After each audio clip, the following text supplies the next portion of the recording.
Gold medal, baby! Yes! And sisters.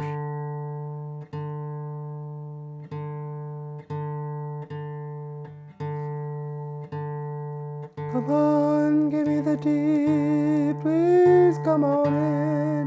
Where are you, D?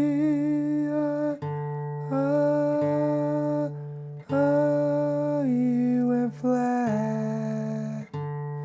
You went flat. That's it. I'm gonna go there. That felt good.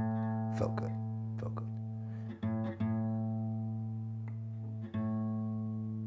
There was a meme, and a friend of mine put it on my page that, are you the type of guys that puts $500 worth of gear in a $200 Pinto and drive 500 miles for a $50 gig? We're out here, you know what I mean? Because if you don't do it, you're not doing it. My name is Joseph Casterline. My motto is anything and everything. I'll tote a mic, I'll tote a bag full of instruments, I'll tote a bag full of dead people. Excuse me, sir. Do you do children's parties? I do. Do you do adult parties? Yes. And that's the way I've always wanted it. Like I say, I can do it all. I want to do it all. And I want to help everybody to do it, you know what I mean? Anything and everything.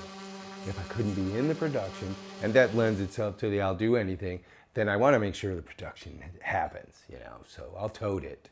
I mean, I started in the business as what would be called as a lighting guy, but a colorblind Marine defined as a lighting guy in the theatrical business is kind of one of those things like military intelligence. Are you colorblind? How the hell are you going to design my lights? So I would sit a lot during rehearsals and feel hot scenes, cool scenes, you know, and I could tell the difference between the colors, but there was just, you know, those gray areas that they would determine that you were colorblind. Very fortunate to have been able to run the circles that I've run to touch a lot of some of what are some of the most amazing folks here in town. I've been able to work with them, brush elbows, and learn a lot from a lot of different people. This is Rosen, Your Majesty.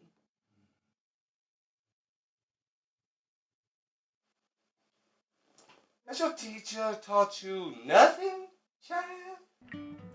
There's a fantastic company in town, Tennessee Stage Company. They've been doing Shakespeare over the summers, outdoors. Kind of what we understand is the way that it had been done.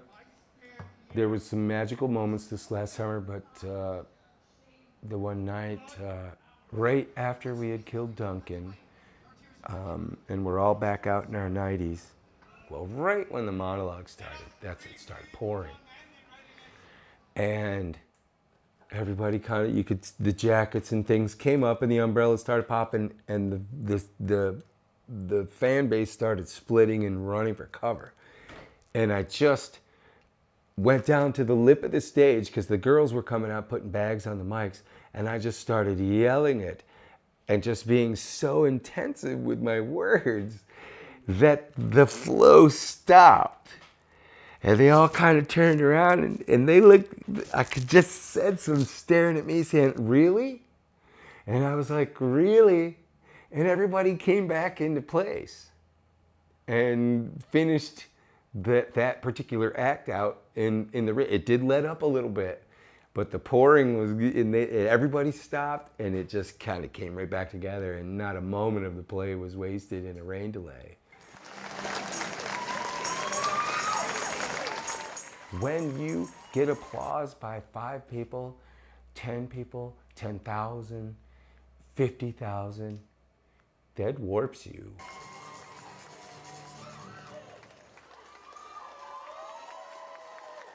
I mean, that's positive reinforcement to what you're putting out there. And in a lot of our jobs nowadays, you don't get it.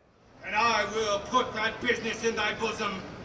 knowing that something you just did has moved these people to stand up and go, bravo. You know, however loony and crazy your life is for a moment, you've never had it any better, and that's drug-free.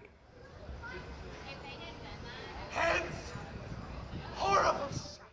It does warp you, man. It warps you because then you start looking for it everywhere. And my kids don't listen to me. My friends don't listen to me. So I don't get it anywhere else. So I have to do Shakespeare to try to find it again. Good night, Cleveland! And that's one of the weird things between theater and film. You don't get that instant gratification in film. Even if you're sitting in the audience, you're a third person to that person on the screen. And you can hear people go, oh, look how big that is. I'm referring to our horror film fest. Yeah. You've got, you know, it's the hardest thing for an artist to do, especially trying to stay sane, is to say maybe tomorrow. If the right person comes by and says, hey man, I'd love to shoot this thing, what do you got? And you go, ba, ba, ba, ba, and they go, we're on.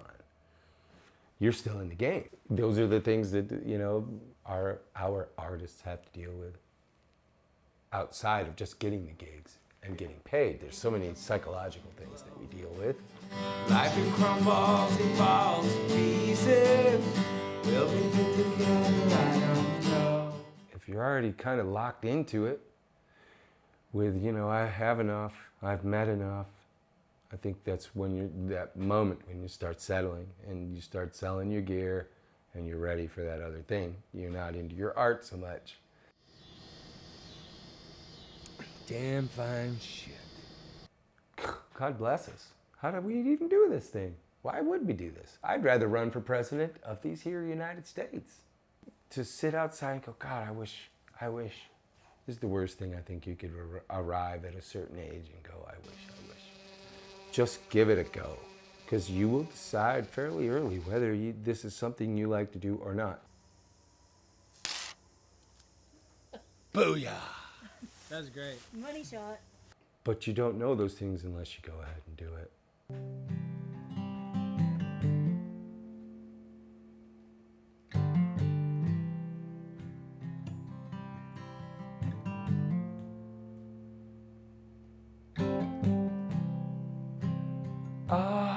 Undertaker. Thanks, Clint.